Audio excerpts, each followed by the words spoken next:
中央再線ユーザーの皆さん、EF64 型ファンの皆さん、こんにちは。前回公開した重大発表、とてもびっくりしましたね。今回は14時台前半に、多治見駅を通過する8084列車を収録しましたので見てください。2025年3月8日、土曜日に収録。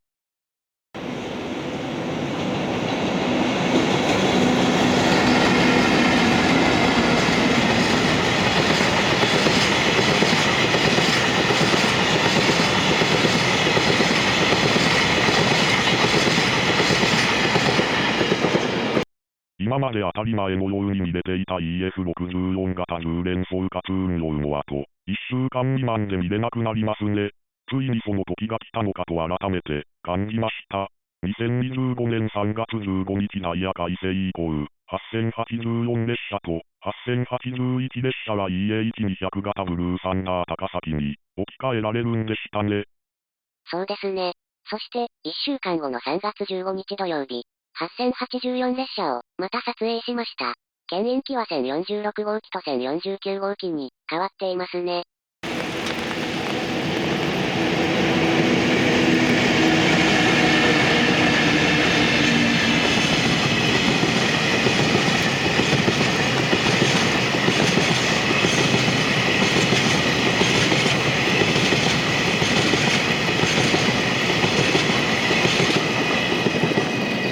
あれ、3月15日ダイヤ改正後、気になっても8084列車は EF64 型10連が牽引していますね。何かあったのでしょうか。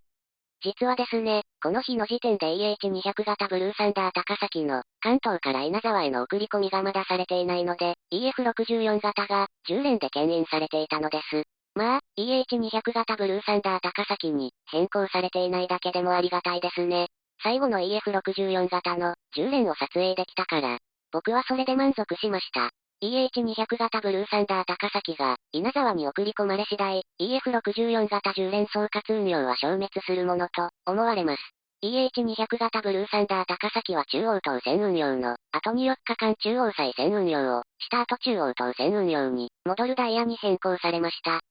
そうですね。ということは、JR 線上から10連総括運用が消滅し、あとは私鉄などで見れるだけですね。そうですね。中央再線を利用した人なら一度は見たことのある EF64 型10連総括運用。ついに見れなくなるなんて、なんか寂しいです。そして、皆さんに残念なお知らせと、嬉しいお知らせを言います。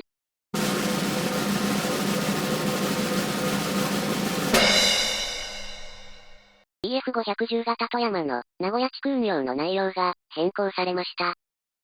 気になるんですが、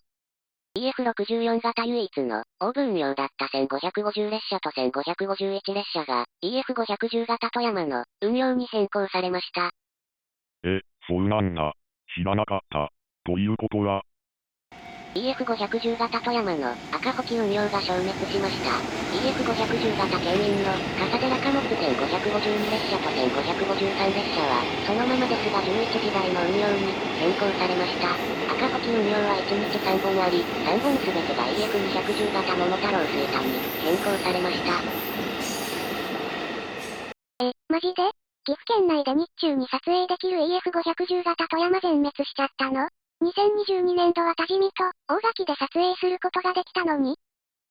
まあ、僕自身の予想では大部貨物1550列車と1551列車は EF210 型桃太郎吹田に置き換えられるんじゃないかと思っていましたがね。でも EF510 型富山の運用に変更してよかったと思いますよね。EF210 型桃太郎が、大部貨物1550列車と1551列車に入ったら大部駅以外の本線上で区別がつかないから赤穂機の全3本を EF210 型桃太郎吹田に変更することでどの列車に何が入るかわかりやすくしたのでしょうね。2023年3月ダイヤ改正からの2年間、EF510 型富山は4084列車でやってきた後赤穂機、名古屋ターミナル、白穂機、4085列車の順で4日間名古屋に滞在していましたが、4084列車が大幅遅延した時は EF64 型が赤穂機の代走をしたことがありました。しかし、2025年3月のダイヤ改正で EF64 型の保有数が7両に減少するのでこれからどうなるのか